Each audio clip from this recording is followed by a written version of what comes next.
भूमि दान। देखो अभी 28 तारीख को चंद्र ग्रहण आ रहा है। क्या आ रहा है? चंद्र ग्रहण। अभी आप भूमि दान कर नहीं सकते हो, खुद ही मान लिए। तो ये चंद्र ग्रहण 28 तारीख को शरद पूर्णिमा पर लग रही है रात में। अगले दिन 29 तारीख को जरूर एक छोटा सा चंदन का टुकड़ा किसी ब्राह्मण पंडित को दे देना। भूमि दान का बहुत बड़ा चंद्र ग्रहण के योग में लाभ हो जाएगा, आपको बहुत बड़ा लाभ होगा। ये जो 28 तारीख को ग्रहण लग रहा है, ये भारत में मान्य है। भारत में ये ग्रहण लगने वाला है। रात में 1:02 से 2:15 तक लगेगा।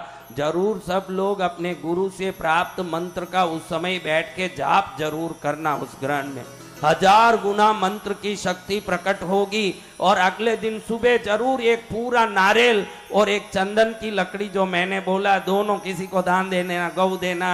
गौदान और भूदान का फल मिल जाएगा आपको। खाली इतना ही मत करना, 1 किलो चावल, आधा किलो दाल सब मिला के देना, नहीं तो ठगाया वैसे पाप भी लग जाएगा। भाई नारियल दे दिया, कहें कि गौदान का लाभ। ये तो शास्त्र कहता है, मीमांसा शास्त्र में जैमिनी ऋषि कहते हैं कि अगर तेरे में गौदान करने की शक्ति नहीं हो तो एक नारियल दान कर, और भूदान करने की शक्ति नहीं हो तो क्या करना? बोलो क्या करना? ये कब करना है अपने को? कौन से तारीख को करना है? 29 तारीख को। हाँ देखो, कई बार ऐसे होता है कि आपका इस जगह में दोष है, इसलिए आप खुद का दान करो। यानी किसी के गोद लेते हैं ना लोग, दत्त देते हैं, ऐसे गोद लेने की बात करते हैं कि भाई आप खुद का दान करो किसी को। यानी इस घर में आप हो तो आपके पिता को घात है, ऐसे कहते हैं ना कि जन्म कुंडली में आपके कारण पिता का मृत्यु योग है, तो आप किसी और जगह गोद चले जाओ।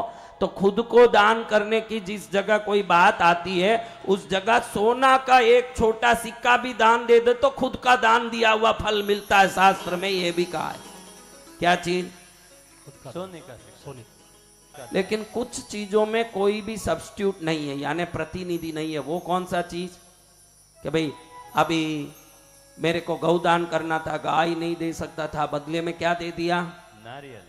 भूदान नहीं कर सकता था, बदले में क्या दे दिया? चंदन। खुद को ही दान करना। ज्योतिष ने कहा तुम दूसरे घर के दत्त चले जाओ, गोद में चले जाओ, वरना नुकसान है तुम्हारे घर को। तो हम क्या दे सकते हैं? सोने का सिक्का। लेकिन कुछ चीजों का कोई सब्स्टिट्यूट नहीं है। वो क्या? अब देखो, घर में कुलदेवी है, हम कुलदेवी का मंत्र नहीं जानते। मेरे को मेरी कुलदेवी का मंत्र क्या है मालूम नहीं, उसके बदले दूसरा कोई मंत्र आप जाप नहीं कर सकते। उस कुलदेवी के सामने मैं किसी देवी का मंत्र या कुलदेवी का जाप करूं, उसमें प्रतिनिधि नहीं है। कुलदेवी की जगह में दूसरी देवी का जाप कर सकते हो? नहीं। और ये कर्म यही करना जहां लिखा है, उसमें दूसरा आदमी उस जगह जाकर नहीं सकता। वो कर्म वही व्यक्ति करेगा। करवा चौथ कौन करना?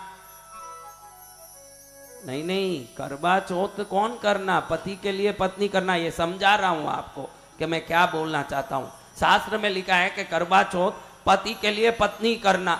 आप पड़ोसिन को बोलो बहन मैं थोड़ी बीमार हूं, तुम कर लो मेरा करवा चौथ व्रत, तो चलेगा? मामला बिगड़ेगा कि नहीं? तो ये समझा रहा हूं कि उस जगह दूसरे व्यक्ति कर नहीं सकते। वो जो कर्म है, वो कर्म को वही व्यक्ति करना।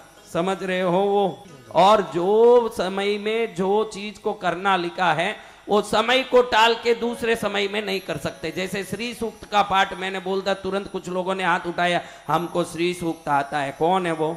तो वो संध्या काल के बाद नहीं करना। अभी इस समय के बाद देखो 6 बज गई, 7 बज गई, इसके बाद श्री सूक्त का पाठ नहीं करना। डर लगने जैसे कोई घबराहट का कारण बनता है। तो पहले वो समझ लेना कि कौन से सूक्त को कितने बजे तक पाठ कर सकता हूं। और नहीं समझे तो कोई अच्छे समझदार से पूछ के करना। मैं जानता हूं, इसलिए कभी भी रात में 9 बजे 10 बजे बोलोगे, या तो नुकसान होगा या डर उत्पन्न हो, ऐसा कोई ना कोई घटना होगी आपके घर में। इसलिए वो सब चीजें नहीं करना।